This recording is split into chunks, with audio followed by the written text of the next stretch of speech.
Today we're going to take a look at Shadow Warrior 2. I think I've played enough of this to finally say that. So, welcome. This game has been, well, mixed in its reception, and I can't really say that that is surprising to me whatsoever. What's up here? I expected it to be a pretty divisive title, really, because of a lot of the changes that were being made.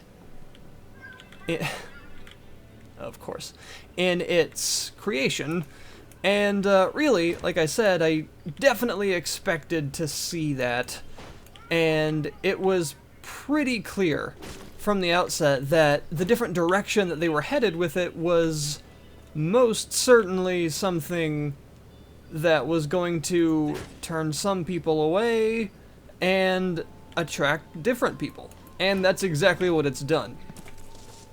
But I do feel somewhat that maybe a couple of the criticisms levied against it have been a bit overblown, but not all of them. So I've been having an absolute blast with the game to start off, but I guess to get started, we'll just go into a mission right now. So, oh hey, a fortune cookie. That, yeah, actually would probably be a good idea. So,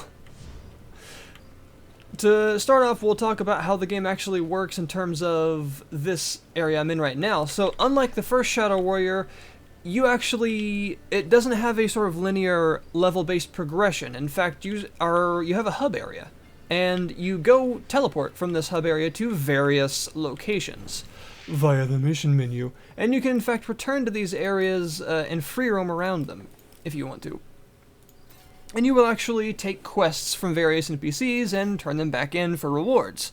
They have gone very much down a sort of light ARPG route with this. And some people are comparing it to Borderlands, and I feel that that comparison is kind of apt, sort of, but not in every way, and I'll get into that when we get into the gameplay. So I'm going to go on this side mission here, and we'll begin. Your teleportation is pretty cool looking. So, to start off with, you have a tremendous number of tools at your disposal in which to horribly murder everything. And I want to start off by saying one of the main complaints of the first game was its kind of lack of enemy variety. It had a good number of enemies-ish, but really by the end of the game you were facing them a lot of times, very, very often. And in this case, that is something that they have successfully solved, I've got to say. There are a lot more types of enemies, and that's for the best. And not only are there many, many more types of enemies, the biggest problem with the first game's distribution of enemies was also solved, in that you're no longer going to be locked into arenas with the same kind of composition of large enemies over and over again. So hopefully this doesn't come through too badly. I'm trying what I can in post here and while recording to keep this looking good. But unfortunately, this game looks awful on YouTube. The game is beautiful in motion. It's very busy graphically, but it looks really good. But unfortunately, because it's so visually busy, that translates into some pretty serious artifacting when it's put through YouTube's very dated compression algorithm that they need to improve on drastically and soon, by the way. Yeah. So, unfortunately, this video is not going to look the absolute best that it possibly could. Like I said, I'm trying to keep it looking as good as I can, but really once it gets on YouTube and its compression algorithm has its way with it, it's really out of my hands. So, you're probably noticing that I'm picking up all kinds of loot, and yes, in fact, I am. I also have a triple-barreled rocket launcher. Yes, I do. They have decided to take this game in a completely different direction to the original, well, the original I say, the reboot, the original reboot. When I say the original in this video, I'm talking about Shadow Warrior that was released in, what was it, 2013? Not the original Shadow Warrior that came out in like 1997 or whenever it was. And so what is actually happening here is they've gone for an action RPG kind of bend to the game.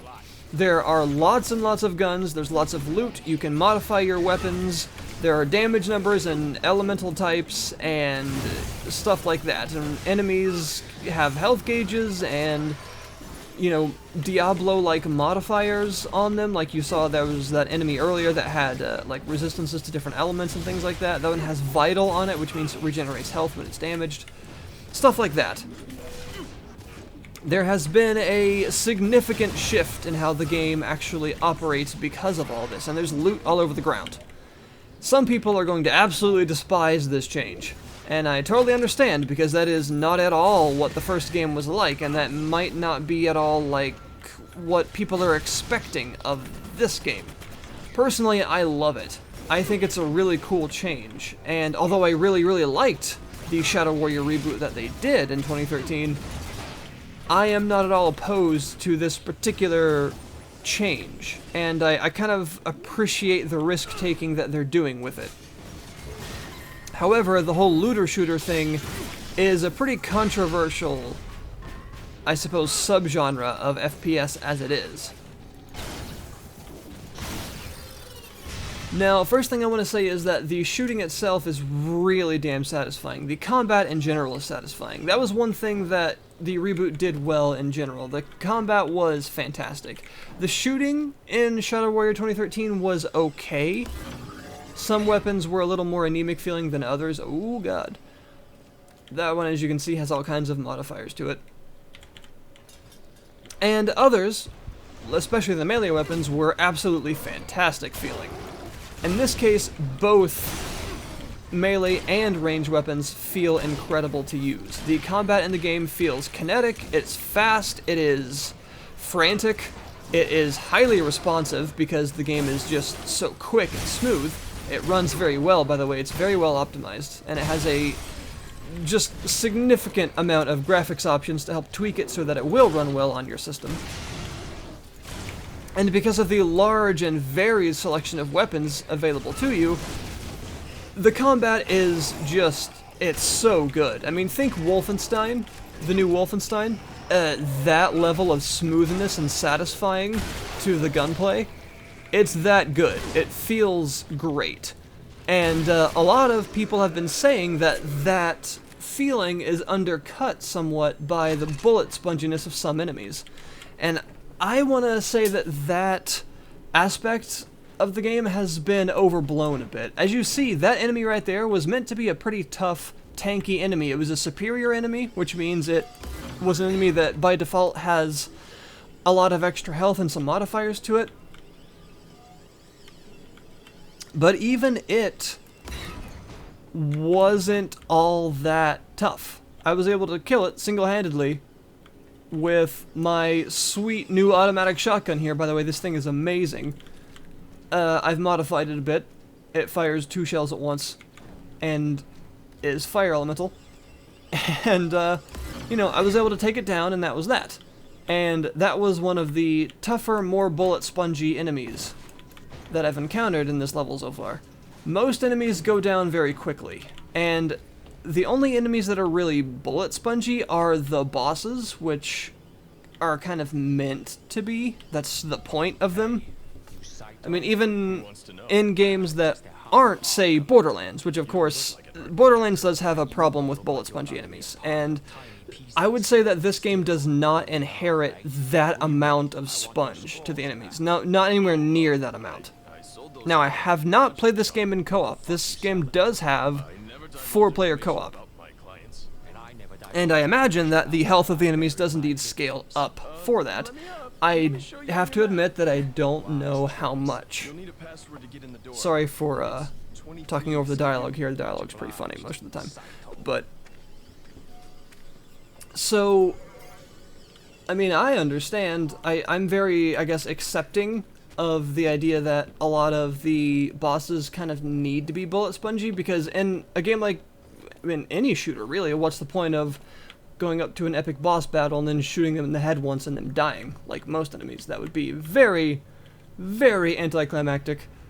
So, I don't know. I mean, I really heavily dislike bullet spongy enemies in my FPS, but I very much enjoy looter shooters, so I guess it's just kind of a careful balance to strike, and I feel that Shadow Warrior 2 does strike that balance fairly well. It's not perfect. I'm sure that maybe I just haven't encountered particular superior types of enemies that happen to be kind of spongy already, so them being upgraded to superior makes them maybe a little too spongy, especially in co-op. You know, I'm sure there are some enemies like that, and I just haven't encountered them yet. And maybe there are some bosses that are just even too tough for bosses, I don't know. Maybe, again, it's a co-op problem. But just, I haven't really had a problem with it. I've even found that maybe I need to up the difficulty because enemies are dying a bit too quick. And I don't think that you need to constantly be looting the absolute best stuff and customizing yourself all the time to keep up with the enemies. I haven't found that at all. Again, very much unlike Borderlands, where you have to constantly keep up with the bleeding edge of gear, oftentimes, especially if you're playing with 4 people, to not have to shoot everything in the face 80,000 times, annoyingly, for it to die. Now, another complaint about the game is its level design, and unlike the first Shadow Warrior, which had handcrafted levels, this game uses a semi-procedurally generated level design. And I plan on making a video soon of the entire topic in general of procedural level generation, because it's kind of the cool thing to hate right now in game design. And some of that is deserved and some of it isn't really. It's kind of a problem that's really just sort of the popular thing to hate on right now and not fully understand why. So I want to make a video on the things that people are getting right when they're saying it's bad and the things that people are kind of misunderstanding about it, but that's not what this video is. But when it comes to this game, there's actually a significant portion of the level design that is done by hand. And you can tell, because I think that the algorithms that are used in this game, I suppose it probably uses algorithms, are an example of what procedural generation can do if used by a team of talented level designers. Because Flying Wild Hog have shown, to some degree in Hard Reset and to a much better degree in Shadow Warrior, that they are good level designers. They can make very interesting looking and enjoyable to navigate levels that aren't annoying mazes and that do give that old school FPS vibe without, I guess, trying too hard. And like some games that have tried to go for the old school FPS vibe come off more as not understanding what made old school FPS levels enjoyable to navigate and just making weird mazes and things like that. And these guys never fell into that in Shadow Warrior. They did a really good job. And although I will say that I think the procedural design of a lot of the levels has taken some of that personality out of them, I don't feel that it's nearly as bad as a lot of people have been saying. I think that the levels are actually pretty good. I've found a lot of them have had, they're significantly large chunks that are put together. They're not little tiny corridors that are put together, you know, in little bits constantly. They are very large kind of pieces that are put together with these algorithms. And in fact, I've seen very large pieces, especially the areas where your important boss battles and things like that happen, areas where there are secrets. If you may remember finding a lot of the secrets and Easter eggs and things in the first Shadow Warrior, and how kind of complicated and interesting it can be to navigate those areas, those are still here in this game. They're just kind of chunks that are designed that way and maybe put in a different part of a level when you visit it a different time. They're still very much there.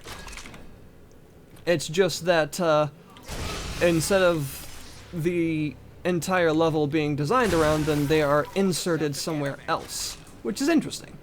And so yeah, I would say, you know, I understand the complaint that the procedural level design is imperfect. And again, like I said, I feel that the game's level design has lost a bit of its personality as a result. I feel that no one has done procedural design flawlessly as of yet that makes it feel absolutely as good, at least in a 3D game, as a fully handcrafted game. Like, I mean, the first Shadow Warrior was very much an old school FPS kind of throwback, so that's going to be difficult to do in a procedural way. But they've come close in this case, and although not all of the level chunks are memorable as much as the first game's levels could be, let's be honest, some of the first game's levels were just monster arenas, just big monster boxes that were just kind of squares with corridors attaching them. Not all of those were that memorable or great. And this design has some very interesting pieces that are put together in good ways. Yes, of course, there are still corridors and monster arenas and uninteresting, not all that memorable bits. But the first Shadow Warrior had those as well, and that game was not procedurally generated. That's just how level design works sometimes. So I feel that some people are kind of dumping their frustrations onto the procedural generation just because it's the cool thing to hate right now, even though maybe the problem isn't really solely with that. So yeah, the levels, pretty good actually. Very aesthetically pleasing and enjoyable to navigate, and still have plenty of fun secrets. Just not quite as much personality as I would like. Let's see. Ooh, a power gauntlet. New weapon. Yes, please. And a skill. Sweet. So that brings me into the loot system of the game. And this is probably where I'll spend most of the time talking about it. So, goodness, where to even begin? This is my biggest problem with the Borderlands comparison. Because the weapons do not work like in Borderlands. They work like in Shadow Warrior, or like in any other old school FPS. And that's an important difference, because in Borderlands you are encouraged to, or I guess any other sort of action RPG, like say Diablo, you are encouraged to, I mean, weapons are kind of like stat sticks. You're encouraged to use them and then sell them when you get a better one. And just a better version of whatever it is that you have. In old school FPS, like say Doom or Shadow Warrior even, a weapon is a permanent part of your arsenal once you have it. In Doom, when you get the super shotgun, you don't get 7 different versions of the super shotgun, one of them doing fire damage, one of them having extra crit chance, you know, and then you sell the ones that you don't want right now and then use the one that you do want. No, it's just the super shotgun, and you keep it throughout the game. Because that's what it is. It is a permanent addition to your arsenal. And that's a fundamentally different way of actually viewing and using weapons in a game, and that's an important distinction because it matters. And Shadow Warrior 2's weapons are not Borderlands weapons. You don't sell them. You can't even sell them. There's no sell function for the weapons. You can sell all the various loot mods that you can find, but you cannot sell your weapons. They are all permanent once you get them. And they work just like Shadow Warrior 1's weapons. They all have, you know, alternate fires and things like that. Like, say, all your melee weapons, you can use your skills like I've been doing. You've got your various directional slashes. You can, I think, do like that. Can't you? You can do like a sort of forward slash. And you can do your thrust like that, your spinning slash, and you can, of course, gain your cool sword wave. And they've also improved the way you do those, by the way. You only have to tap a direction and the right mouse button once instead of tapping twice. Tapping twice now sprints, and you have this sweet dash. So, that's an improvement. And you can have up to 8 weapons equipped on this wheel at any given time, which is fantastic. And each weapon is actually pretty cool. For instance, this is obviously a DeWalt nail gun, modified with some sort of assault rifle banana mag to fire nails at people. The weapons are really genuinely interesting and cool. And you've already seen some of the others I've got. I've got a sweet plasma katana. I've got this, a traditional Japanese bow, the Yami, Japanese longbow. It can change people into rabbits, by the way. I've got a grenade launcher. I've got, you know, this triple-barreled rocket launcher. These things, slicey slicey, and your melee moves actually do indeed change when you use different melee weapons, and there are lots of different kinds. I've got these dual blades that actually fire plasma waves that use plasma ammo, which is cool. And this plasma-based revolver, even. That even feels different than other revolvers in the game because the projectiles actually have a travel time. So the weapons all feel very different. They don't feel like stat sticks, and they really don't feel like Borderlands weapons. They feel like Shadow Warrior weapons. They feel like old-school FPS weapons because that's what they're very clearly meant to be. They are an arsenal that you gather. There just happens to be a lot of them in this game, about 73, if I remember correctly, which is amazing. And there are even more than this that get even more ridiculous. I got that power fist thing. I have no idea what that does.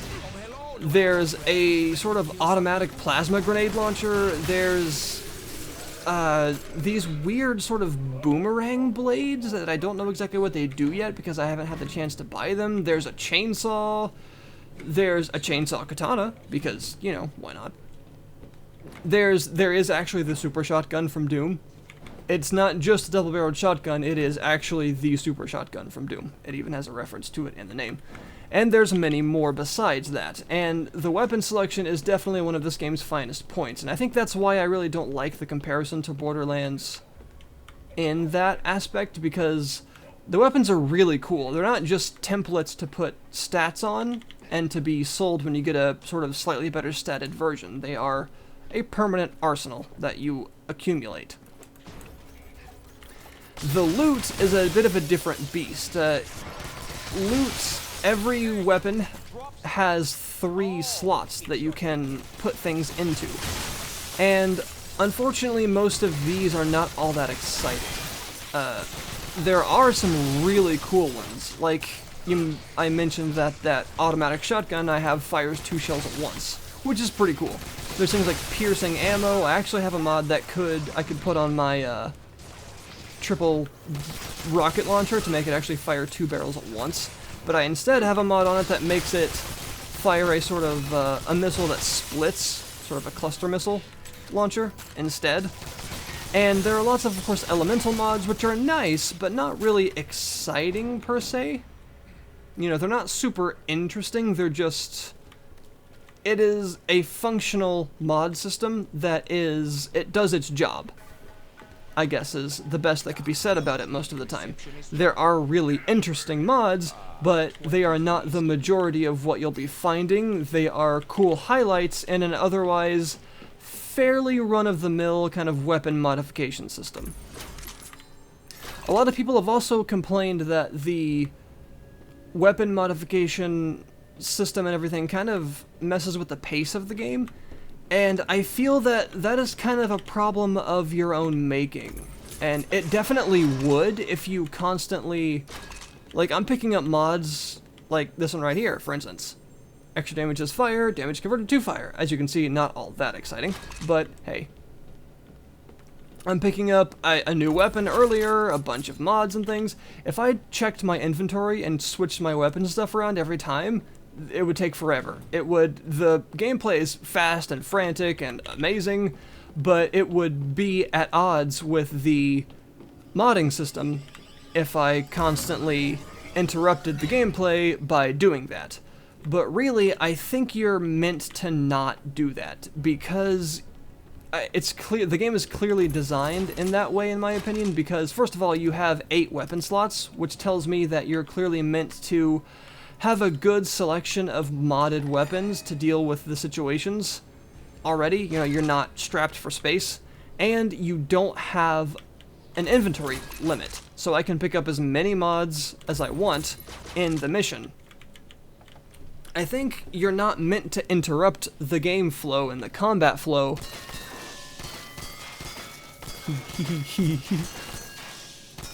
Anyway, you're not meant to interrupt the game flow by constantly going back to your inventory every time you pick something up and, you know, messing with it. You're meant to just go through the mission, go back to the hub after you complete it, and then when you're in the hub, that is your time of quiet, your still time to mess with your inventories, sell stuff, buy stuff, mess with your skills, mess with your mods, etc., change your weapon loadout.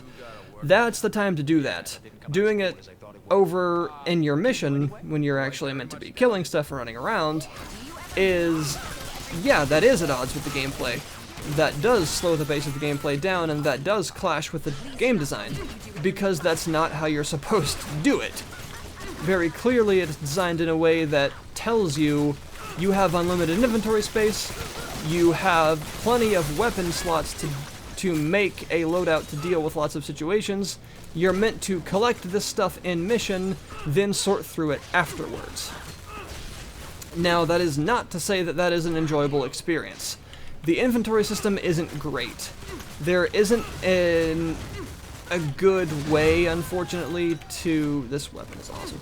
There isn't a good way to sort of auto-junk stuff, unfortunately. Like, I would love to just be able to auto-junk all white items, to auto-put them in my junk tab, but there's no way to do that.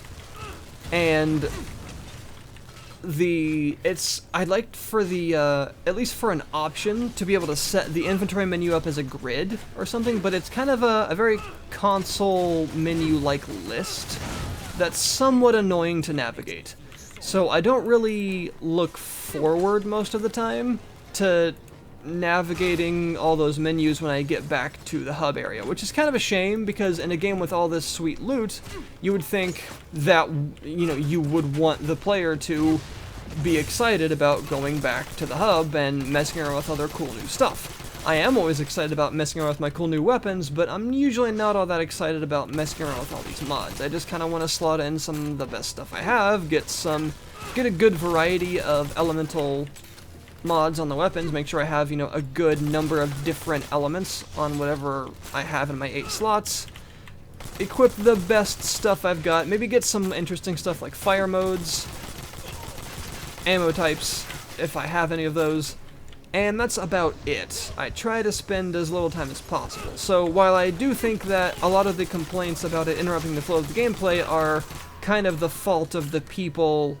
doing that themselves, I still think that the system itself is a bit flawed in the way that it's kind of annoying to deal with anyway, even in the way that you're meant to deal with it. If that makes any sense. So, yeah, and in fact I'll show you a bit of that right now. So this is your upgrade screen, and as you can see, it's just a list. It's just an in-your-face, kind of dense to navigate list. And as you can see, going through all these, they're not really that exciting most of the time. Just small percentage increases to simple, basic, kind of light RPG things. And if I send them to trash like this, that's how you do it, and that's that. And of course the higher rarity stuff does get more exciting. You get some pretty cool stuff sometimes. But unfortunately the really cool stuff is a minority. Fire modes, for instance, are cool. Drop your weapon as an independent turret. That's cool. Shoot many barrels at the same time. Dual wield. You can change some guns to actually be dual wielded versions of the guns. That's really sweet. Ammo upgrades. Explosive ammo. Flaking ammo. Piercing ammo. Doubled ammo. These are really sweet. Elemental upgrades. Again, not super exciting most of the time, but I think because the weapons are so interesting on their own, because there's such a cool variety of weapons, and like I said, because they're not Borderlands-esque weapons that are meant to be quickly replaced, but they are weapons with their own personality and their own style pre-designed as old-school FPS weapons should be.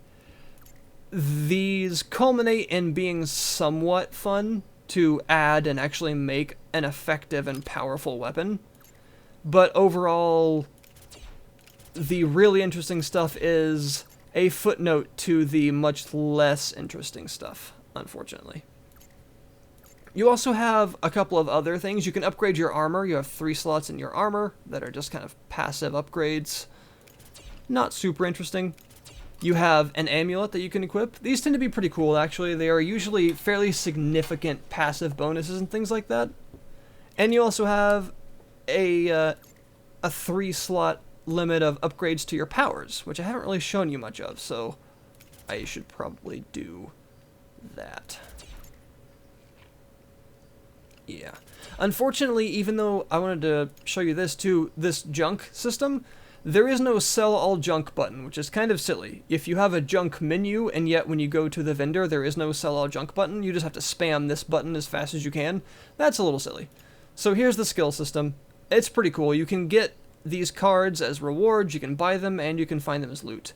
And you get skill points when you level up, as getting karma, just like in the first game, and sometimes as quest rewards. And you can spend them in these. And there are various types of them. Some of them are pretty interesting, some of them are your various chi powers, and some of them are just kind of simple things like more hit points and things like that. So these kind of run the gamut from neat to almost necessary to just cool stuff that may improve your particular build.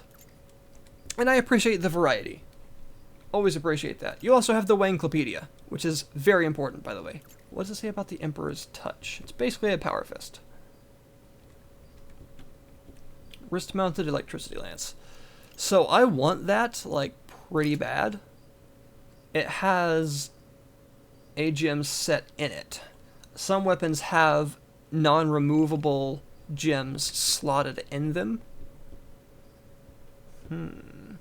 So if I wanted to show you what modding a weapon is like, you just hit one of these slots and you do this. Oh. Huh. That's interesting. As you can see, this is not all that exciting and definitely takes time away from the frantic kind of gameplay. But like I said, I don't believe you're meant to actually do this normally when you're actually in a mission. I'm just doing it for the benefit of you guys. So I'm gonna actually try this thing out, because why wouldn't I? Now, right now I can just teleport back to the hub and complete the mission, but I kind of want to try this out first. Also, I should mention chi powers. So you've got various chi powers, and they are pretty cool. You've got your healing, just like from the first game. Works pretty much the same way. You've also got some cool stuff like Vanish, turns you invisible, makes things look pretty neat, and gives you a multiplier to your melee damage when coming out of it. You also have Grip of Darkness, which impales enemies around you, which is pretty sweet, and a Chi Blast, which is this push, which is also pretty fun. And you can get some other neat stuff as well. This is one I don't have, I believe. So yeah, definitely a varied play style kind of availability in this game. You can do a lot of things, is something to be said. So what does this do? It's like a... Okay. Let me reload it like that. And there's an ammo shrine here. Okay. Let me go back to the hub and complete the mission. Alright. So yeah, it is overall, in my opinion, a very enjoyable game. However, it is going to be quite divisive, because not everyone is going to enjoy the looter-shooter aspect, and would much rather have something more akin to what Shadow Warrior in 2013 was. Which is understandable, and this is not that, although it's not that far from it either, and it's really not Borderlands, like a lot of people seem to be saying. The weapon selection is sublime, the combat is fantastic. There are lots of penis jokes, if you like penis jokes. And yes, the dialogue is, I mean, if it's a sense of humor that that you enjoy, then you'll like it. If it's not, then you won't like it. That's really all there is to be said. And the story is, I mean, you know, it's Shadow Warrior, so you can't really expect the story to be like super serious or anything. This sword will never enjoy its former glory. But now Oh dear. you can put it to work inside another sword. Wow. Yeah, as you can tell, the game doesn't take itself all that seriously, even in the cutscenes and things. But overall, I personally find that it is, in fact, a very enjoyable game.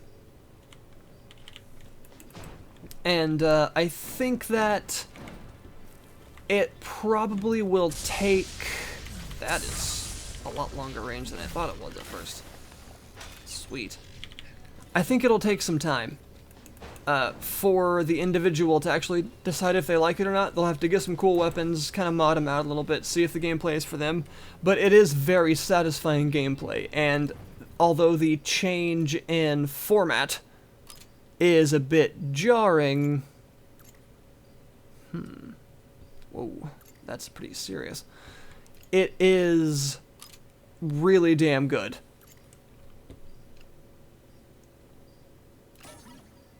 And I've got to say that I'm going to be playing more of it. The game is going to run you only $40, which is pretty good. Really, they could have charged like 60 bucks for this and people probably still would have bought it. And they didn't, which is really cool. So yeah, I'll link you in the description below, everyone, to the Steam page for this, and it's 40 bucks. Not bad. And remember, it does have co-op, and the co-op functionality, I don't know about it really. I don't know if it works super well, if it makes things really bullet spongy or what. I can't really comment on that right now, but I'd imagine it's probably pretty enjoyable. So you're gonna have to do rapid fire mode. You're gonna have to do a little bit more research on your own, unfortunately, on the co-op gameplay. But aside from that, this is my opinion on Shadow Warrior. May not agree with everyone else's, but I really like Shadow Warrior 2, and I'm gonna be finishing it and maybe playing again on a higher difficulty. So yeah, take it or leave it. It's pretty fantastic in my opinion. It's definitely got some problems. The level design could be better.